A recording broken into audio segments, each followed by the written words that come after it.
Ok, pessoal, sejam bem-vindos então a mais uma videoaula aí do meu canal. Nessa aula nós vamos tratar da equação horária do espaço no movimento uniformemente variado. Como objetivo, eu espero que no final dessa aula você seja capaz de deduzir a equação horária do espaço no movimento uniformemente variado, que nós vamos tratar como move, daqui em diante, explicar o papel de cada parâmetro dessa equação, aplicar a equação para fazer previsões, esboçar o gráfico da equação horária. Ok, pessoal, então, como eu faço no começo das minhas aulas, uso aí a introdução para falar de algumas das aplicações, dos conceitos que a gente vai ver. E uma das aplicações aí das equações de movimentos, equação horária dos espaços, de movimentos uniformemente variados, está nos testes de frenagem que as empresas automobilísticas utilizam aí para verificar como é que está a eficiência dos freios, se isso vai oferecer algum tipo de risco aos passageiros e aos condutores. Então, essas equações municiam aí os engenheiros com informações para que eles testem, se os seus sistemas são seguros, se estão se comportando como o esperado, como o projetado. Beleza, agora a gente vai deduzir a equação horária do espaço no movimento uniformemente variado. Nós vamos usar como ponto de partida a equação de um movimento uniforme, x igual a x0 mais mt, mas com um cuidado aqui. Essa equação vai ser tal que ela vai determinar a mesma posição que a posição de um movimento uniformemente variado. Como isso é possível? Bom, com a escolha da velocidade média correta, Se a gente usar uma velocidade que produzir o mesmo deslocamento, que é o deslocamento produzido num movimento uniformemente variado, então, de fato, essa equação aqui vai produzir a mesma posição da posição de um movimento uniformemente variado. E para mostrar que essa velocidade média ela é a média das velocidades final e inicial, relativas aí ao instante 0 e ao instante t. Nós vamos usar aí um diagrama, aliás, nós vamos utilizar um método gráfico no GeoGebra que eu vou exibir na próxima tela aqui.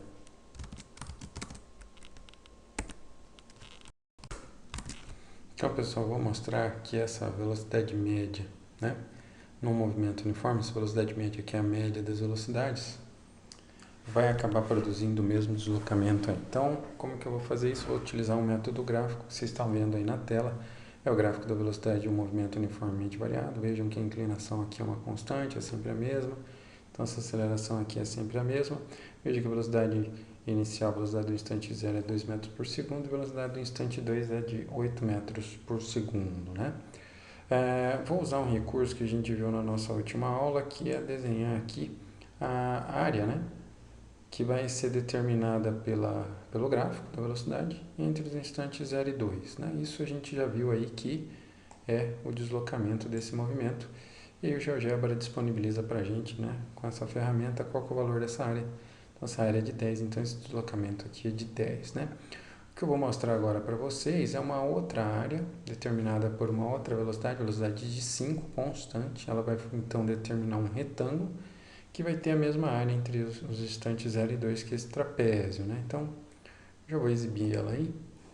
Então, perceba que se for considerada uma velocidade constante, igual a 5 metros por segundo, o gráfico dela vai ter a mesma área, 10, que a área desse trapézio. Então, ela vai produzir aí o mesmo deslocamento. E se você quiser, determinar isso de uma forma mais rigorosa, veja que o trapézio tem uma área excedente, uma área além da área do retângulo, que é a área desse triângulo, mas ele tem uma área, o retângulo tem uma área excedente, que é a do trapézio, que é a área desse triângulo.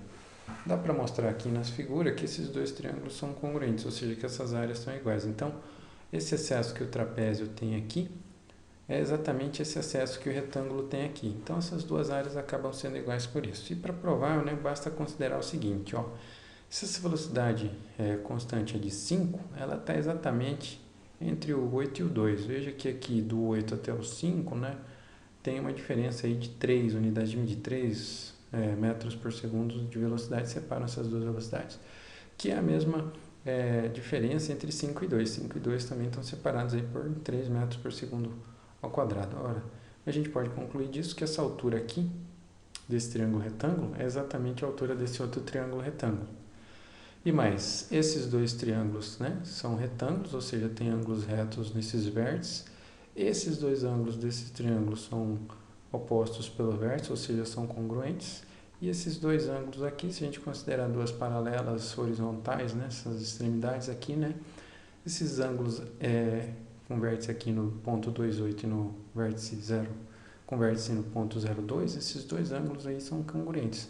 Ora, vai decorrer disso que esse triângulo é congruente a esse, ou seja, tem a mesma área que esse. Isso vai acabar implicando que essas duas áreas são iguais, então essa velocidade de 5 metros por segundo acaba produzindo o mesmo deslocamento, né, que essa área do trapézio, que é correspondente ao movimento uniformemente variável. Então, com isso, a gente acaba provando que aquela velocidade média assim escolhida, como sendo a média das duas velocidades, né, 8 mais 2, 10 dividido por 2, 5, né, ela acaba produzindo o mesmo deslocamento, e daí a equação de movimento uniforme com ela acaba produzindo a mesma posição, né, que a equação de movimento uniformemente variável. Agora que a gente já viu que essas duas equações vão produzir posições, né, equivalentes, a gente já pode prosseguir aqui. Então, vamos usar, além dessa equação, com essa velocidade média, a equação horária da velocidade de um movimento uniformemente variável. Então, nós vamos usar aqui essa velocidade final, né, que aparece aqui, ela é a velocidade inicial mais a aceleração vezes o tempo. Bom, se for assim, né, sendo assim, a gente substituir essa velocidade aqui, né, nessa velocidade média. E esse resultado, nessa equação do movimento uniforme, nós vamos obter essa equação aqui, tá? E se a gente aplicar a distributividade da multiplicação de reais, né, esse produto aqui vai se tornar a soma, né, da multiplicação da velocidade pelo tempo mais a velocidade inicial vezes o tempo. Então, dessa equação, né, desse membro aqui para esse, a única coisa que eu fiz foi distribuir essa multiplicação. Bom, essa soma aqui de frações pode ser explicitada, né, através de duas frações, né? Então, a gente explicitou aqui, eu só explicitei dessa linha para essa, que essa soma, né, pode ser decomposta na soma de duas frações com o mesmo denominador, tá? E agora eu vou inserir aí a velocidade, né, como eu havia comentado, na variável velocidade. Então, onde está a velocidade aqui, eu vou inserir o V0 mais AT. E aí, aqui eu vou de novo aplicar a distributividade, então esse produto V0 vezes T vai aparecer no primeiro termo, né, da soma, né? E aí, o segundo termo da soma vai ser AT quadrado, tá? Aqui, ó, dessa linha para essa, de novo, eu vou explicitar que essa soma, na verdade, é a soma de duas frações com o mesmo denominador. Então, vou abrir essa soma aqui, a soma de duas frações. Vou aplicar aqui a comutatividade de reais, então vou trocar de posição aqui o AT quadrado sobre 2 e o V0 AT sobre 2, para deixar eles nessa ordem, para ficar mais evidente que essa soma aqui vai dar 2V0 AT sobre 2. E perceba que esse fator está no numerador e no denominador, então ele pode ser cancelado. Vai resultar disso, então, a equação horária da posição no movimento uniformemente variável. Então, com isso a gente conclui aí a dedução e já estamos prontos para prosseguir com a aula. Então, a gente vai ver agora a interpretação desses parâmetros da equação horária da posição no movimento uniformemente variável. Então, a gente viu aí que esses parâmetros são a posição inicial, velocidade inicial, a aceleração, o instante de tempo e a posição relativa ao instante de tempo. Tá? Então, agora a gente vai ver a influência desses parâmetros, né, da equação horária da posição no movimento uniforme através de uma animação que eu fiz aí no GeoGebra, que vai ficar disponível aí para vocês através desse endereço, tá bom? Então, pessoal, foi essa animação aí que eu criei para mostrar a influência desses parâmetros. Temos aqui um veículo em verde, um veículo em vermelho, Cada um dos dois vai ser regido por uma equação horária de um movimento uniforme, que vocês podem ver aqui. Essas aqui são do pontos B e A, que são do veículo, deixa eu identificar aqui rapidinho, do veículo verde, tá? Então, pontos A e B são esses pontos aqui, né, das extremidades aqui do sprite do veículo verde. E os pontos C e D, E e F, né, são do sprite do carrinho amarelo. Vejam que em cada um deles, né, tem uma equação horária de um movimento uniformemente variado. Pessoal, aqui o B está com um 6 porque o pontinho dele fica mais adiante, né? Deixa eu até revelar ele aí. Ele já fica na frente do A por causa do tamanho do sprite, tá? Por isso que vocês já vão ver esse 6 aqui. A mesma coisa acontece com o carrinho amarelo, né? O F está 6 unidades de medida aí, né? De comprimento, adiante do E. Mas os dois, apesar dessa diferença, são descritos aí, né? Esses dois pontos se movem. Aliás, tem uma posição que é descrita pela equação horária da posição de um movimento uniformemente variado. Então, vamos ver agora, de partida, qual que seria o efeito da aceleração, tá? Então, veja que o carrinho verde está com uma aceleração 10 e o carrinho amarelo está com uma aceleração 5. Isso vai fazer com que o carrinho verde ganhe mais velocidade, né, que o carrinho amarelo. Então, se eu fizer o tempo evoluir aí, vocês vão ver isso. O carrinho verde vai ganhando mais velocidade que o carrinho amarelo. Acho que até ficaria mais evidente, acho que eu vou fazer isso na próxima tela, se eu exibir aqui o gráfico da velocidade. Eu vou fazer isso. Então vamos ver aí o efeito da aceleração. Então o carrinho verde tem uma aceleração de 10 metros por segundo ao quadrado, enquanto o azul vai ter uma aceleração de 5. Vocês vão ver que a variação de velocidade desse carrinho verde vai ser 2 vezes maior que a variação de velocidade do carrinho amarelo. Ela vai aparecer aqui no gráfico, que vai aparecer na janelinha direita. Então vamos deixar o tempo evoluir e vocês vão percebendo, né? Ó, a variação de velocidade do carrinho verde vai aumentando 2 vezes mais rápido que a variação de velocidade do carrinho amarelo. Então a aceleração diz respeito a isso, né? A gente não percebe tanto o efeito da aceleração no gráfico aí da posição, né? Mas, né, já dá até para perceber aqui que o carrinho verde vai ficando à frente do carrinho amarelo, porque como essa velocidade do verde vai aumentando mais rapidamente, né, ele vai percorrendo mais distância que o amarelo. Então tá aí o efeito da aceleração. Agora a gente vai ver o efeito da velocidade inicial. Então vou deixar as duas acelerações iguais aqui, né, para a gente investigar só o efeito da velocidade inicial. Aliás, isso é um procedimento bastante comum na ciência, né? Quando a gente quer analisar o efeito de algum dos parâmetros, a gente deixa todos os outros parâmetros iguais e faz mudar apenas um parâmetro em questão. Então aqui a gente quer investigar a influência da velocidade inicial. Eu vou mudar aqui a velocidade inicial do carrinho verde para 5, tá? E a velocidade inicial do carrinho amarelo continua sendo 2. Então vocês vão ver que o efeito desse parâmetro aí é fazer com que esse carrinho aqui já saia na frente do outro, ou seja, ele já tenha uma velocidade maior, né, desde o início, né? A velocidade de partida desse movimento já vai ser mais intensa que a outra. Eu vou tentar exibir isso pausando o movimento após um instante de tempo bem pequeno para ver que o verdinho já vai estar à frente do amarelinho, mesmo que a gente considerar um tempo bem pequeno. Ó. Então, um tempo que nem meio segundo né, já mostra que o carrinho verde já está na frente do carrinho amarelo. Aqui, no gráfico da velocidade, né?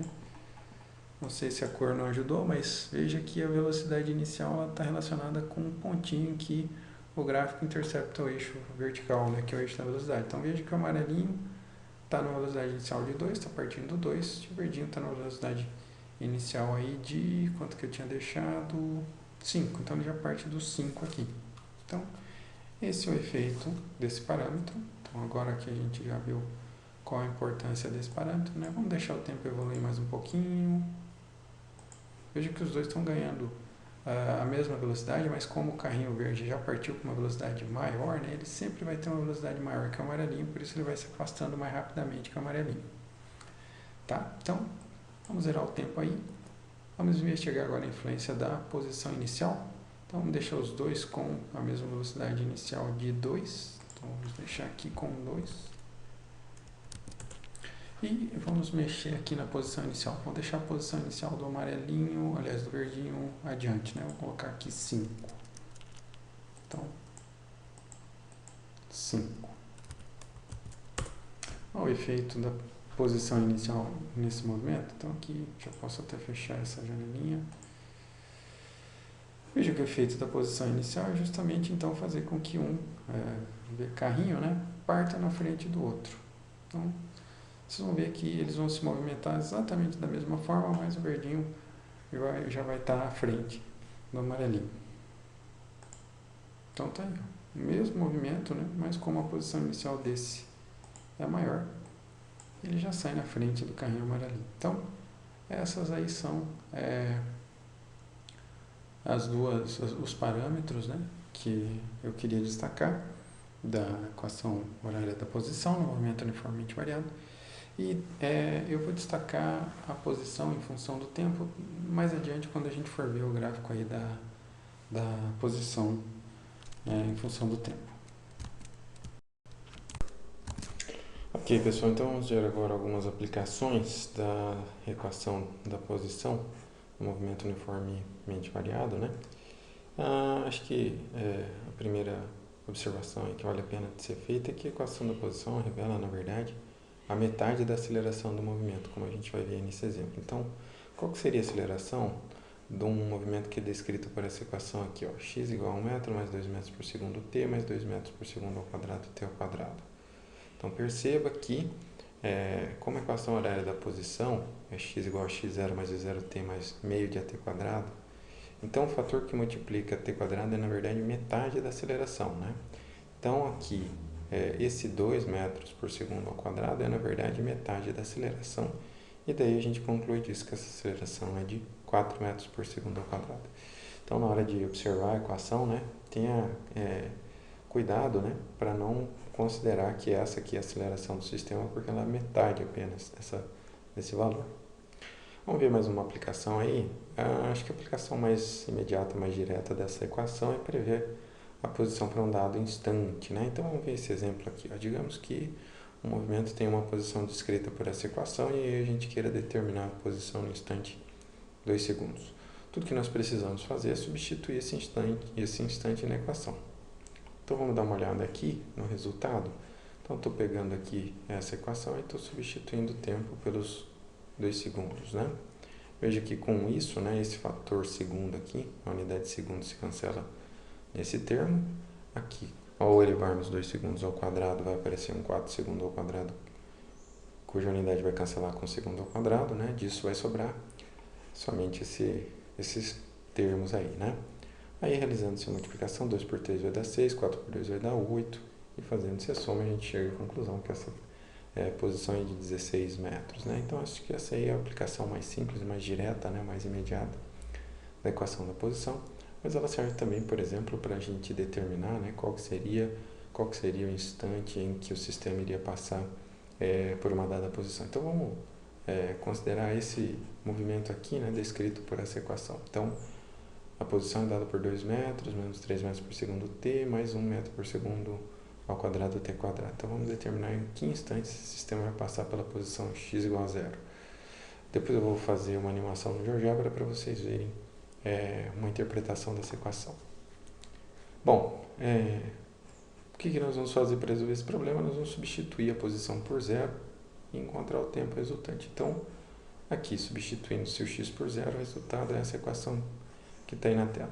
Percebam que essa é uma equação, né, do tipo de uma equação de segundo grau.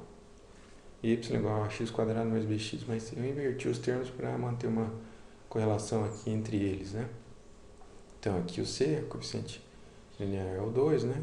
O fator que multiplica o x, aqui a variável independente, é a velocidade inicial, aqui na equação do movimento, né? E o fator que multiplica o quadrado da variável independente é aqui 1 metro por segundo ao quadrado, t quadrado. Bom, se essa equação é desse tipo, então vão valer todas as ferramentas disponíveis das equações de segundo grau, inclusive a que permite a gente determinar as raízes, que é justamente o que nós precisamos fazer aqui.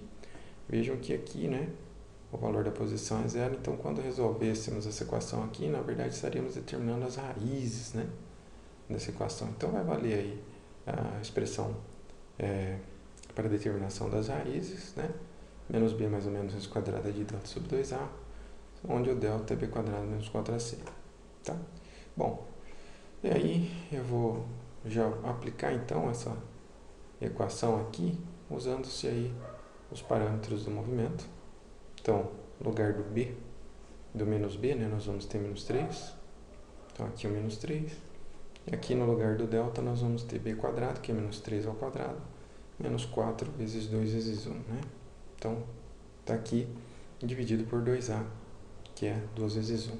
Eu não vou colocar as unidades aí, gente, para não sobrecarregar a aula, não deixá-la muito maçante. Mas se fosse feito, o resultado ia dar com certeza segundos, né? Posso garantir para vocês que vai dar segundos. De repente eu faço isso aí na live para consolidar. Mas com certeza, se essas unidades tivessem sido substituídas aqui, o resultado ia ser segundo. E agora é só operar, né? Então, menos 3 vai dar mais 3, menos 3 ao quadrado vai dar 9, 4 vezes 1 vezes 2 vai dar 8.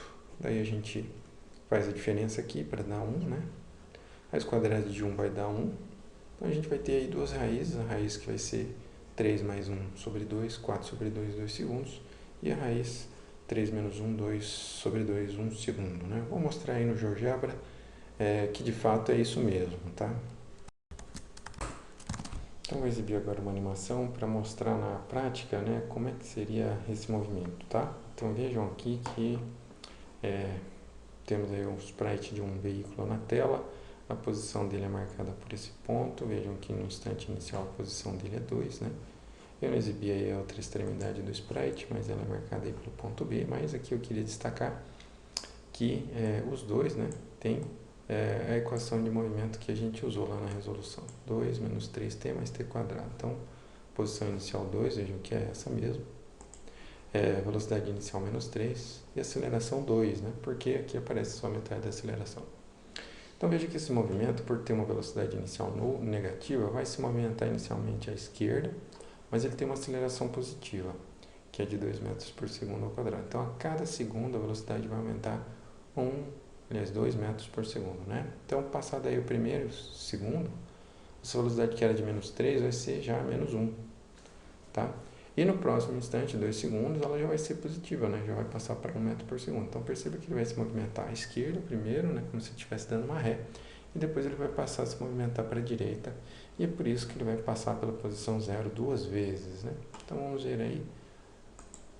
Olha lá, ele passa pela posição, depois ele passa de novo, né? Vou fazer agora com mais cuidado, com mais detalhes. Vamos zerar o tempo aí.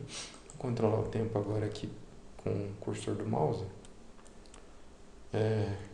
No instante e meio, a posição já é menos 0,75.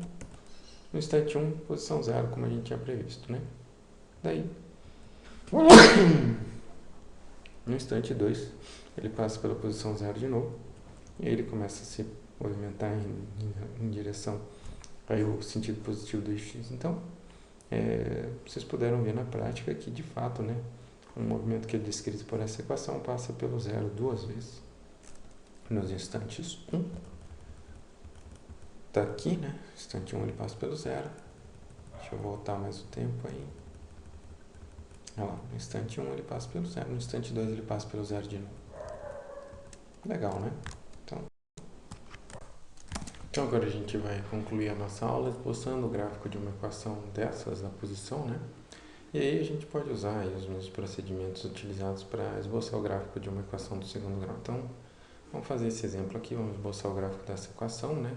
Menos 6 metros mais menos 5 metros por segundo t, mais 1 metro por segundo t, segundo ao quadrado t quadrado, tá? Então nós vamos destacar a posição inicial, as raízes e o máximo ou o mínimo da parábola, né? Correspondente aí a essa equação, né? Então vamos começar aí pela posição inicial, a posição do instante 0. Então só para destacar, né? Se a gente substituir aqui os instantes por 0, nós vamos encontrar que essa posição é 6 metros, desculpa. Então essa aqui é a posição inicial do movimento. Então está aqui 6 metros. Então aqui no GeoGebra eu já vou representar o ponto 0,6, né? Essa vai ser a posição inicial do sistema. Então agora a gente vai determinar as raízes, que são os instantes nos quais a posição se anula, né? Para isso eu vou fazer então xc0 na equação do movimento, na equação horária, né, da posição.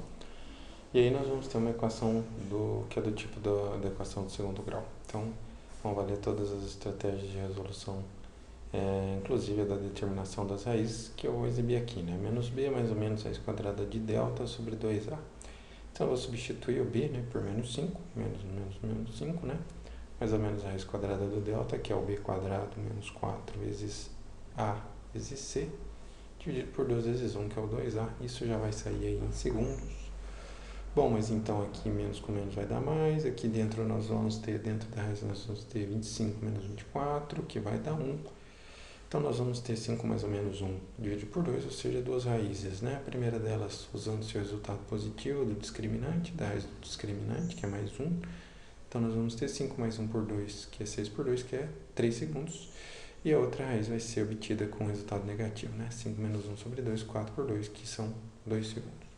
Vamos ver no GeoGebra como é que vão ficar essas duas raízes. Então agora aqui no GeoGebra eu vou marcar essas duas posições, elas são 2 e 3, né? Então 2 com 0 está aqui e 3 com 0 está aí. Deixa eu exibir aqui a tela. Vamos exibir os valores, né? Melhor, né? Então, valor. Então os valores que a gente... Opa! Não sei por que não exibiu. Vou tentar de novo. Agora sim. Então tá aí, né? Já identificamos aí a posição inicial, que vai ser justamente a interseção do gráfico com o eixo vertical, que é o eixo da posição, né? Ah, sim, vamos ajeitar aqui para que o eixo X registre o passar do tempo, são instantes positivos, e o Y posição, né? Então, X em metros. Então tá. Ok, já registramos então a posição inicial, as raízes, né, que são os instantes em que o sistema passa pela posição 0. Agora a gente vai determinar o vértice aí. Então aí a gente vai agora determinar o vértice, né? Vai ser ou o máximo ou o mínimo. Eu vou explorar isso quando a gente estiver tratando o gráfico. E aí a gente pode usar aquelas expressões para determinação da abscissa do vértice, né? Que é menos b sobre 2a, e da ordenada, né? Que é menos delta sobre 4a. Usando-se os parâmetros do nosso problema, nós vamos encontrar... Bom, vamos lembrar aí que a abscissa do vértice, nesse caso, vai ser um instante t do vértice, né?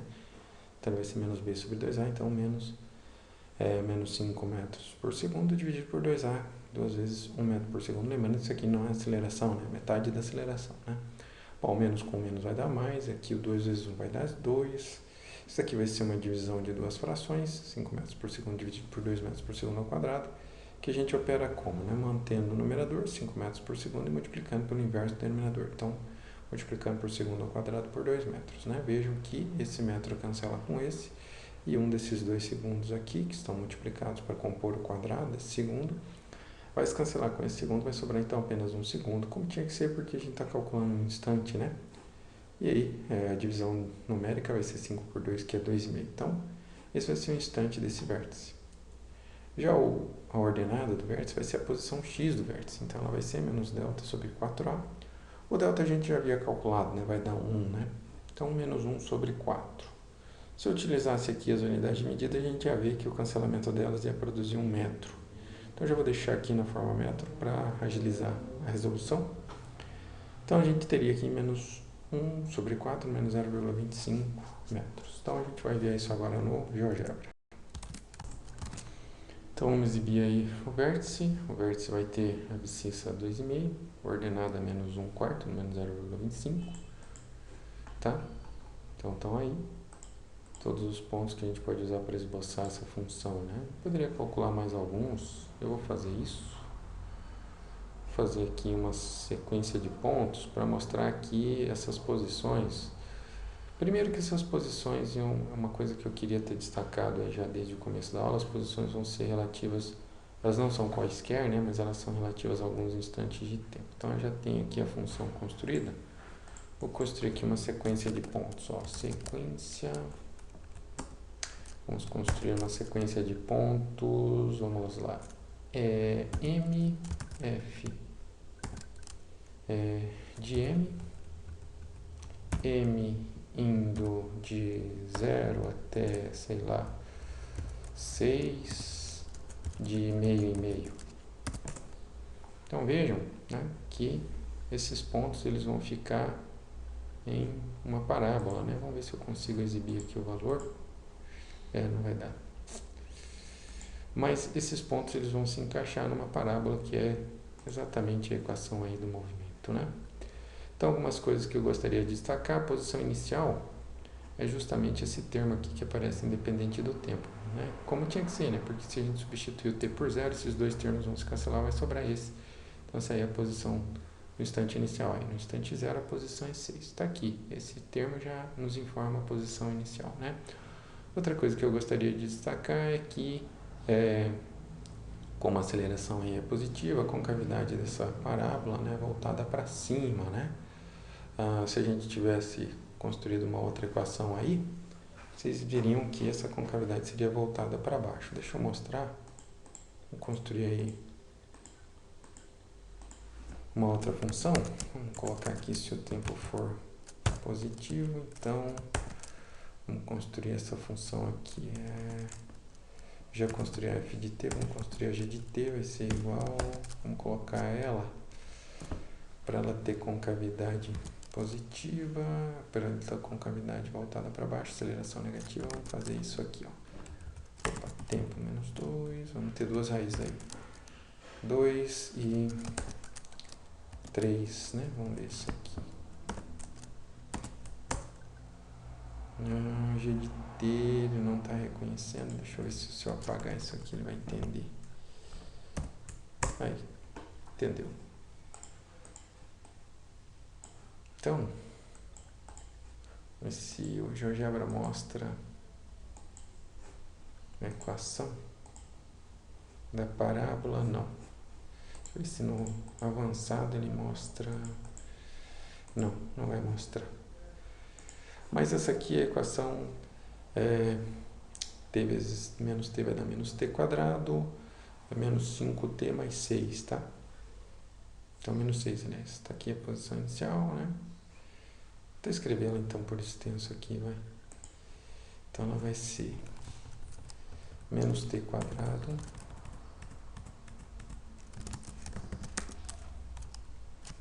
tá?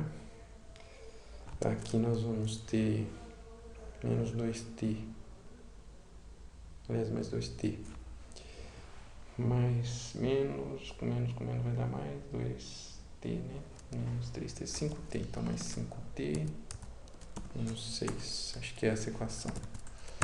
É isso mesmo. Então tá aqui, ó. Concavidade voltada para baixo se a aceleração for negativa. Essa aceleração aí é de menos 2, né? Esse tipo de movimento aqui a gente chama de movimento ou desacelerado ou retardado, tá? Esse movimento aqui, quando a aceleração é positiva, a gente chama de acelerado. Quando a velocidade é positiva, vamos lembrar, movimento progressivo. Quando a velocidade é negativa, movimento retrógrado, né? Então, era o que eu tinha para tratar aí, né? Sobre gráfico. Acho que com isso a gente pode encerrar essa aula. O meu muito obrigado e até o nosso próximo encontro.